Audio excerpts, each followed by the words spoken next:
सत्य का प्रलयकारी रूप चारों ओर बढ़ता ही जा रहा है, क्योंकि यह तो मेरा आज का सबसे महत्वपूर्ण और शक्तिशाली दर्शन है।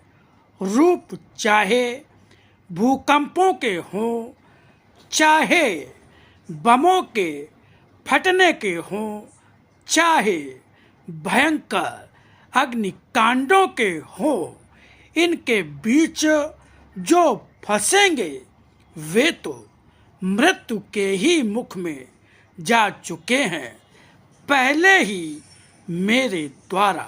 अब संसारी दृश्यों में सभी घटते देखो, मुझसे वही सुरक्षित होगा जो मेरी ही शरण में होगा। आदरणीय सम्मानित मित्रों, इस वीडियो में जो भी आपने सुना और आगे सुनेंगे वो साक्षात भगवान की ही वाणी है।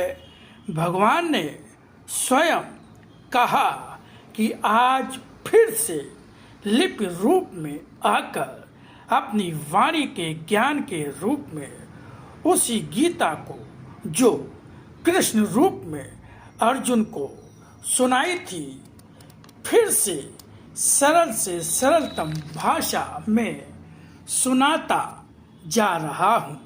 मित्रों, भगवान ने हम सबको आदेश दिया जन जन तक इस वाणी के ज्ञान को पहुँचाने का, प्रचार प्रसार करने का।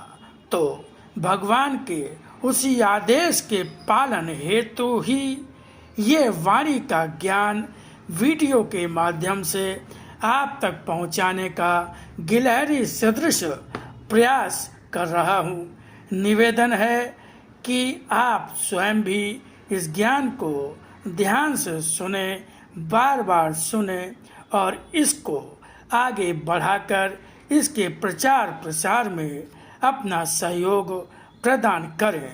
धन्यवाद। ओम शिवा हरि।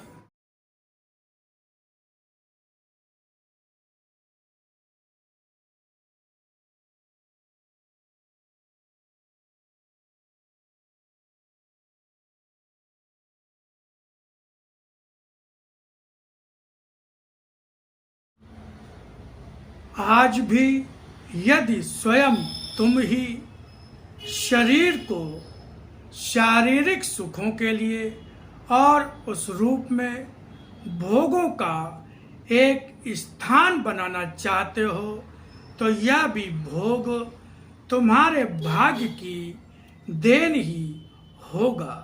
जो समझोगे कि तुम्हें तो शरीर बहुत सा सुख देने के लिए मिला है और बहुत सारे साधन शरीर के सुख के लिए मिले हैं, तब तो जब मैंने ही इन्हें दिया है, तब मैं ही चाहता हूँ कि खूब शारीरिक संतुष्ट के प्रयत्न करो और जीवन में जीवन को खूब सुख के रूप में भोगो।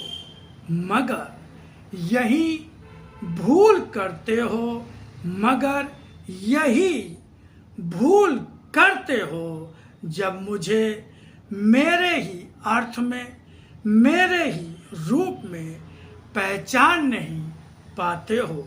मैं जो हर समय साथ हूँ, मैं जो सभी कुछ हूँ, जो सुख दुख, जय पराजय, लाभ हानि का कारण भी हूँ। मैं ही जब सुख, ऐश्वर्य, वैभव और संपन्नता भी हूँ, फिर भी तुम्हें तुम्हारी अपनी भावनाएं मुझे पहचानने नहीं दे रही और भाग रहे हो चारों ओर। तो भाग कर भी कहाँ पाओगे? क्या मुझसे दूर भाग कर पाओगे। जो मुझसे दूर होता है इसलिए कि उसे मेरे साथ किसी बंधन में बंधकर न जीना पड़े अथवा वह स्वयं अपनी इच्छा अनुसार मुक्त होकर जी सके, तो सच यह है कि मैं ही उसे इस तरह छोड़ देता हूँ कि वह उड़ना चाहता है तो उड़ नहीं पाता। भोगों के साधनों पर जिन पर उसका गहरा विश्वास होता है, भोगना चाहता है तो भोग नहीं पाता, न वह खा पाता है न वह चैन से सो पाता है। ऐसा जीवन सारे अंगों के होते हुए भी अपंगता का ही तो होता है। शीघ्र ही मुझे मेरी शक्ति के उस अत्यंत शक्तिशाली रूप में भी देखो जो कार्य करने मैं आया था, और वह रूप जो कुछ समय पहले से स्पष्ट होना आरंभ हो चुका था, वह रूप अब उसी रूप में अनेकों रूपों में प्रकट होकर इतनी शक्ति और वेग लेकर आ रहा है जिसे शीघ्र ही चारों ओर प्रबल वेग से फैलते देखोगे। देखो, वह रोग जो अभी तक जाना नहीं था, मगर वह रोग कितने शरीरों में समाकर कितने जीवन ग्रसने जा रहा है।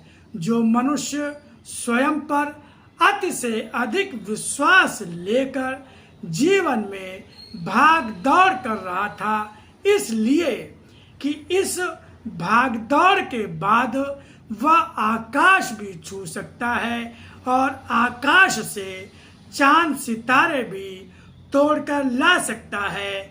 वे चांद सितारे तो क्या, हाथों से हाथ में बंधे बहुतों के संचय भी गिराने जा रहा है मनुष्य। समय स्वयं समाप्ति पर है। उस समय सोचते हो कि तुम्हें कुछ मिलने जा रहा है।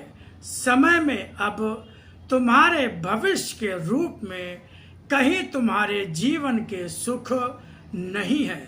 समय प्रलय का है और मनुष्य अपने बचने की स्थान की ओर न जाकर यदि खुले आकाश के नीचे अपना मकान बनाना आरंभ करे, तब होने वाली आकाश से शीत लहरी और हिमपात व अखंड सा वेग लेकर बरसती हुई वर्षा से क्या बच पाएगा। संसार में, सृष्टि में मेरे ही नियम तो चलते हैं। यहाँ तुम्हारा नियम क्या तुम्हें बचा सकेगा। प्रलयकारी वर्षा असंख्यों को निगलने के लिए उनके जीवन के अत्यंत ही निकट आ चुकी है, जो अपना भविष्य अपने ही हाथों में लेकर अपने लिए ही जी रहे हैं या फिर अपने लिए ही कर्म कर रहे हैं। इस वर्षा का रूप भी अनोखा ही तो होगा, जैसे जीवन को ही जमा देने वाला धरती और आकाश के बीच हिमपात की भयंकर वर्षा में जमते जीवन को कौन बचा सकेगा। ये तो रूप है मेरे काल रूप के, जो अब जीवन से अधिक काल रूप में प्रत्यक्ष हो रहा है। रोगों की परिधि विदेशों में ही नहीं, देशों के रूप में सभी देशों में स्थान बनाती हुई भारतवर्ष में भी भयंकर बीमारियों के रूप में फैलने जा रही हैं। जीवन के अनेकों अध्यायों के बीच से निकलता हुआ एक ऐसा अध्याय भी यह होगा जो उनके जीवन में अत्यंत महत्वपूर्ण भी होगा। जो विश्वास के नाम पर पाखंड करते हैं, जो विश्वास देकर विश्वास की बेड़ी तोड़कर भाग निकलना चाहते हैं, वे जो मुझे ही भूलकर मुझसे ही पाए सुखों की छाया में मौज मस्ती की निद्रा में सो रहे हैं, उन्हें उनके जीवन में अर्जित किया जाता हुआ जीवन स्वयं ही अभिशाप जैसा लगेगा।